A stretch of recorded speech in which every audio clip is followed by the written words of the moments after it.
Que nous demande le Seigneur? On t'a fait savoir, homme, ce que le Seigneur attend de toi, rien d'autre que d'aimer avec tendresse et de marcher humblement avec ton Dieu.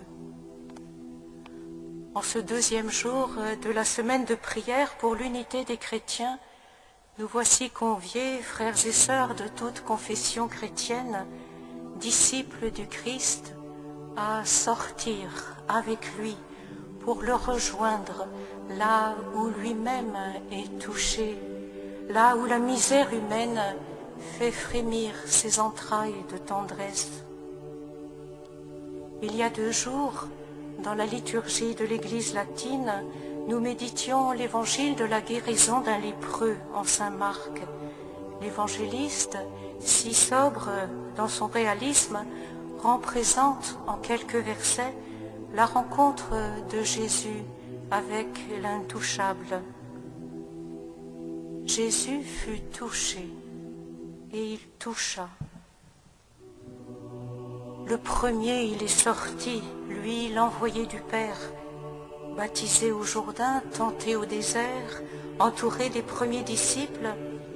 Le voici dehors, en marche, parcourant la Galilée des nations.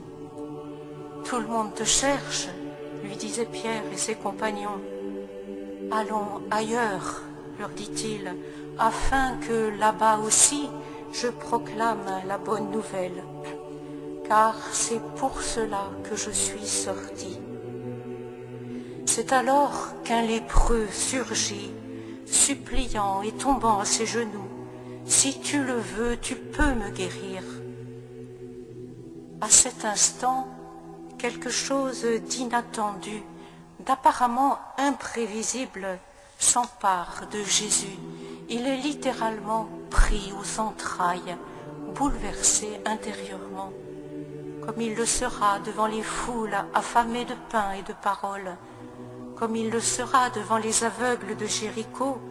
Seigneur, que nos yeux s'ouvrent, comme il le sera devant la mort de Lazare, son ami. Sauve-moi, ô Dieu, les eaux me sont entrées jusqu'à l'âme. Kyrie eleison. Alors la bonne nouvelle, frères et sœurs, c'est cela. Ce cri qui part comme une flèche vient atteindre le Fils de l'homme en plein cœur, comme il sera atteint un jour par la lance du soldat sur la croix. Et il fut touché de compassion. Mon cœur en moi se retourne. Père, c'est pour cela que je suis sorti.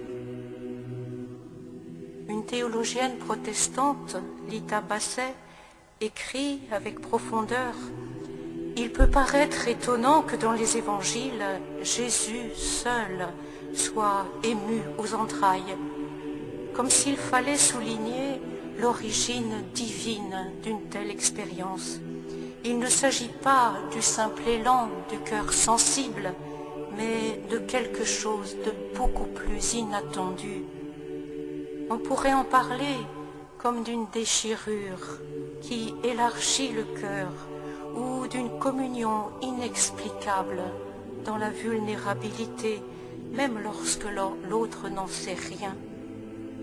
C'est, poursuit-elle, comme si la perception intime d'autrui réveillait le plus intime de soi-même. Oui, c'est cela. Dans le lépreux misérable, sans beauté ni éclat, devant qui on se voile la face, Jésus s'est reconnu, et jusqu'au plus profond de son âme, il fut touché. Dès lors, que nous demande le Seigneur, frères et sœurs, disciples du Christ? Aimer avec tendresse en son nom et sortir humblement avec lui dans ce monde tel qu'il est, puisque c'est dans ce monde et au plus bas que le Christ Jésus est venu, est descendu et a été touché, jusqu'à ressentir en son âme un frémissement, une passion à en mourir. Ce monde bien des fois sans aimable apparence, le Christ s'y reconnaît et veut se donner à lui en faisant son unique corps.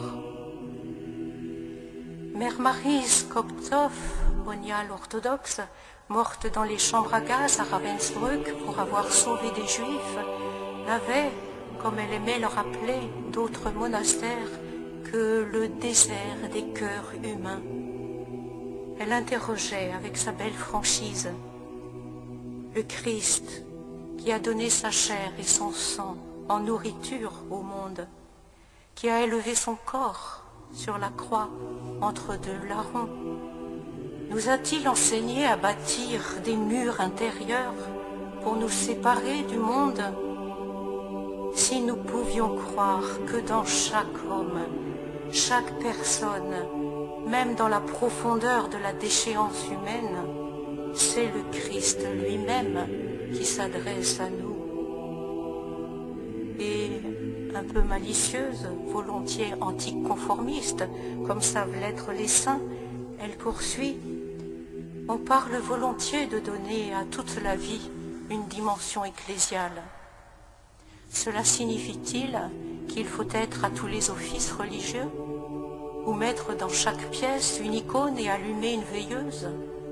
Non, donner à la vie une dimension ecclésiale, c'est ressentir le monde entier comme un seul temple plein d'icônes qui méritent d'être vénérées, honorées, aimées, parce qu'elles sont les images authentiques de Dieu sur lesquelles repose la sainteté du Dieu vivant.